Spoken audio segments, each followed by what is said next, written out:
Welcome to another edition of the Resilient Living Podcast, a show dedicated to improving quality of life for both people and planet through liberation and independence, moving from surviving to thriving and living life on your own terms. All right, reporting to you guys live from my F-350 pickup truck on my work commute. Today's episode 46, and this is my personal health hacks. I kind of had this morning here, I kind of didn't know what to talk about, and I just kind of drew a blank, and I thought, how can I be useful today? And I figured, you know what? A lot of people have a lot of these great remedies and things that they use all the time. I find a lot of them from people. In fact, before I forget, because this one's not on my notes today, I had a bone spur, or maybe so-called from what I heard from somebody else, that it's bone cancer. It's pretty scary because it's a spur, for those of you watching on YouTube, in the middle of my finger, right where the finger meets the palm, and there was this giant thing like the size of a grain of rice stuck to the bone. And every time I'm in construction, every time I'd swing a hammer or grab things, this thing felt like it was just cutting into me. It hurt really bad. And I met a woman who told me, try some vitamin K. Now, everything I'm telling you guys, I am not a doctor. I am not a nutritionist. I'm not certified in anything other than, Snoopy Band-Aids and Neosporin, an occasional glass of wine to kill the pain. But yeah, this woman gave me this remedy. Is just take that vitamin K2, and this amount of milligrams, I guess I shouldn't say so we don't get in trouble, but took that in conjunction with 5,000 milligrams, well, in fact, 6,000 milligrams of, I took vitamin D. There, I think I messed up. And other than that, guys, the bone spur has disappeared. When I got a x-ray of the thing, it doubled in size. That's why I was like, oh my God, when it's exposed to radiation, what is going on? So yeah, it's gone. And I'm completely amazed. So I have a couple of those types that I would want to share with you guys here today. And I'd love to hear from you guys. If you guys got some, please share. We'll make a whole entire show of it, of this community of remedies and things that people have to cure people. So let's jump right into it. All right, so my very first one is ozonized water pick. So this ozonized water is basically where you shoot oxygen. It's like a little bubbler that goes into a fish tank. But this one's specifically for ozonized water. Has many other uses, but what happens is you have this anaerobic bacteria in your mouth, around your gums, specifically in your teeth, around the gums that surround the teeth. You can imagine we have little pockets. It's very disgusting, but once you do this, you're going to be like, oh my God, why didn't I do this before? What happens is you take the water pick, and it's basically a stream of water that shoots out like a mini little pressure washer. And what it does is it shoots all the food out of the side of your gums. When you're flossing in between your teeth, you can get a lot of the meats and foods and whatever you have in there. But the water pick goes around the whole entire perimeter and blows, kind of cleans everything out. The ozonizer, what happens is that it has oxygenated water. Until it gets dissolved oxygen inside water, it keeps bubbling, basically. You can't get oxygen to mix with water. It has to kind of like emulsify, for lack of better words. So what happens is, because those gums are sealed, you have anaerobic bacteria. That's what makes stinky stuff.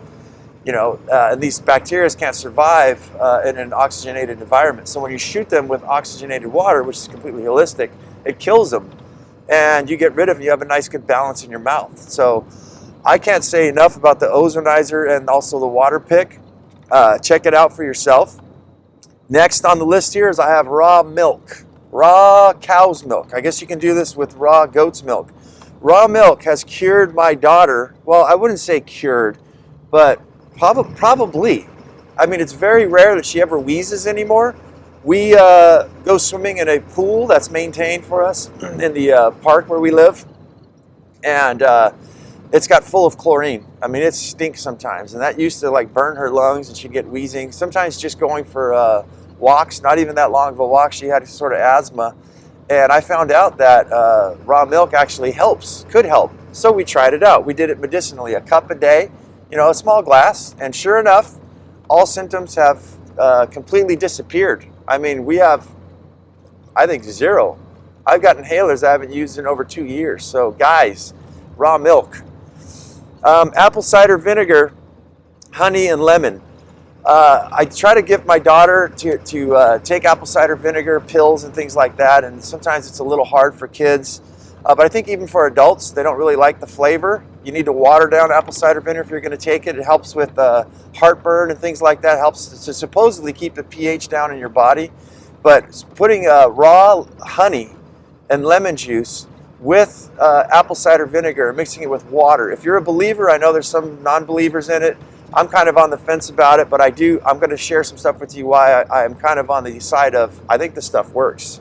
So we use that for digestion and just to kind of keep the pH in your body. The raw honey has a really good, it's a very high medicinal, medicine, and lemon, of course, as well. But that's the way to get your kids to eat it. I kind of put it in like a little shot glass and I mix it all up together so it turns kind of like almost like a cough syrup. Next one I have on my list is the apple cider vinegar again, and this is for athlete's foot. Now, I get this in the unmentionable areas of your body when you're working for men. I don't know if women get this. I doubt it. We got more moving parts. But when I work construction, I sweat a lot. And I know it's disgusting, but I think this is something that's helpful for people. Jock itch, I guess you could basically call it. And also the athlete's foot. I guess when the skin starts peeling on your feet. Take some apple cider vinegar. First couple times I did it when it gets bad, where it actually eats the skin away down to the meat. I've had that, yes, before. My daughter actually gets it as well. Little douse of apple cider vinegar. Everything is actually cleared up. It will stop itching and burning and all that within probably 20 minutes. By the next day, everything is already starting to dry up and clear away. Amazing. Now this one, I mentioned shot glasses. I'm not proud of this one, but in my younger years, I used to indulge a little bit into the wines and the beers, basically the spirits, the drinks. And it was pretty, a couple times it got pretty bad. I'm sure all of us have been there at one point or another. But, you know, if somebody accidentally drinks too much alcohol and gets really sick, one of the things that you can utilize, and again, I don't think you should abuse this, is vitamin B12, a large dose of it. Look it up for yourself. One pill, basically. Take that with a glass of water. The B12 is significant. Going out with my friends to camping and stuff like that, you guys know how it is. Some of you, where we indulge, we have a little bit too much fun, stay up too late, and they want to go ride motorcycles and stuff like that. I introduced that to them, and they were just flabbergasted, like, oh my goodness. So B12, yes. B12 also, I'd like to say, gives a high boost of energy. Instead of a cup of coffee, try a B12. It's not going to kill you. So raw dairy and gas, flatulence, basically. What I found out was that raw cheese, raw sour cream, basically raw milk, raw dairy products is what I found out, and my ex-wife learned from me on this as well, is that we're not actually lactose intolerant, we're pasteurized intolerant. So it's not necessarily milk that's getting you, it's the pasteurization that your body can't digest. Pretty weird stuff. I mean, I will get very fartsy, gassy after eating a gallon of, I don't eat a whole gallon of ice cream, but eating some ice cream when I used to do that. It was like instantly, me and my ex-wife, the both of us. So consider, if you think that you're lactose intolerant, try eating some raw dairy products. My next thing that I try to remember and have to remind myself is called block breathing. So basically, you can find a picture frame is probably the best thing. You're going to start from one corner to the other, and as you start, you're going to count Mississippis. You're going to breathe in and count in your head. Take a big breath through your nose or your mouth, and you're going to count 4 seconds basically from one corner to the other. You're going to stop once you get to that corner. You're going to trace that block, the square down, and you're going to hold that breath in. Once you get to the bottom, you're going to release that, and you're going to count Mississippis again. 1 Mississippi, 2 Mississippi, 3 Mississippi. Now there's, let me, finish with that. You're going to go all the way to that end.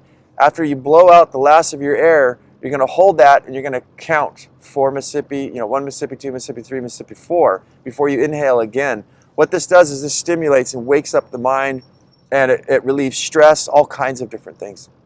If you're having trouble sleeping in bed, or you're very worrisome, something you really want to take your blood pressure down a little bit, calm down, do the exhale part at 8 seconds instead of 4. So we have 4 in, 4 hold, 4 out, 4 hold.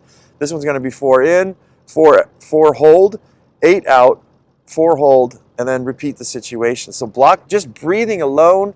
I've learned from athletes that, like martial artists and stuff like that, it's improved their performance just by doing breathing exercises by like 25%. So it gets oxygen to the blood and the brain and all those kind of things. My next one's kind of silly. This is cardio and Crocs. Croc shoes.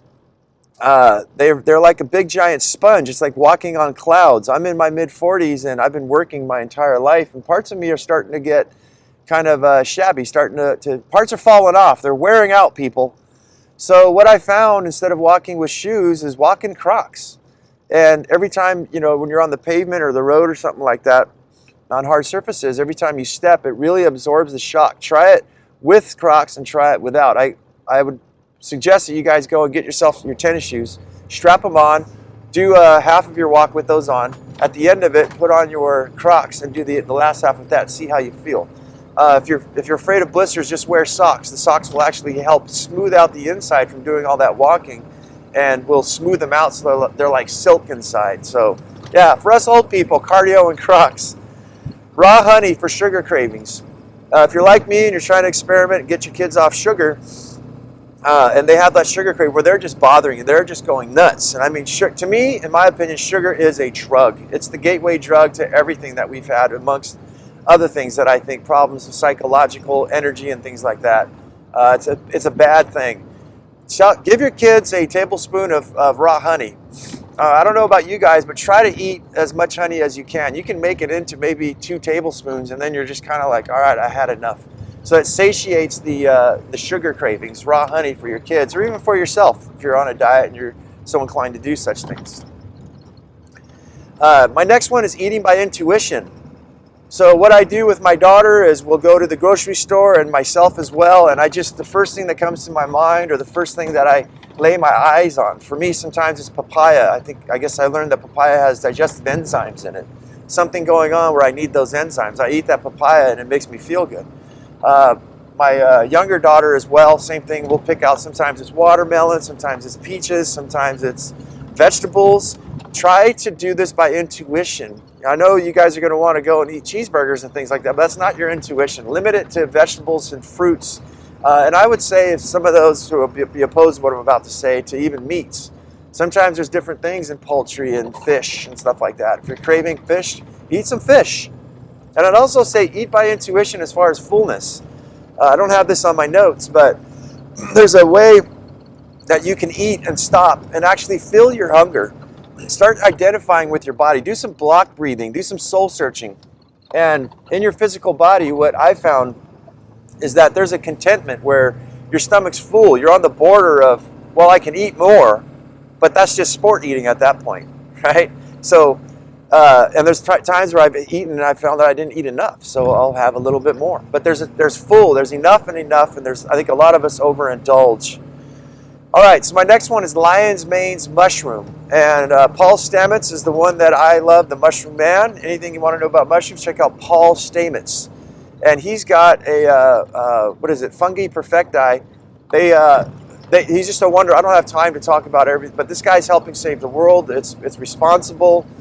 His products and everything, they're all organic, no pesticides and all that, so you definitely want to check him out. But why on earth would I take a lion's mane mushroom? This may trip some of you guys out, because it has everything that hallucinogenic mushrooms have except for the hallucinations. What it does is it repairs the neurological sheaths that shoot the neurons, basically, the transmitters that go back and forth. It stimulates the brain, and they've done study in rats and humans, all kinds of different things, and found wonderful, wonderful things to stimulate, to help memory, to help support nervous systems. Those of you who know, I think I've mentioned on the show, I have a special needs kid, and we've noticed significant differences by getting her on the lion's mane mushroom. So consider it, especially whether you're special needs or not, consider it for memory support. I am definitely noticing a big difference in me. My cognitive abilities have gone up. I would say not a huge significance, but a significance enough to tell that it's worth it. Vitamin C for colds and flus is my next one. If you guys want to know about this more, check out a guy by the name of Andrew Saul, S-A-U-L. He is a practitioner of holistics, and Well, check him out. I have studied this. I've taken absorbent amounts of vitamin C when I had the cold and when I had the flu. Now, and I mean thousands of milligrams. It's not going to kill you. I've done it many times, but I definitely would refer you guys to Andrew Saul to check out his work first. But you keep taking this vitamin C until you have till the symptoms go away, or till you have saturation, which means that you need to use the restroom. So yeah, I've actually used it for poison oak, because poison oak is supposed to boost your immune system. Poison oak is an attack on your immune system.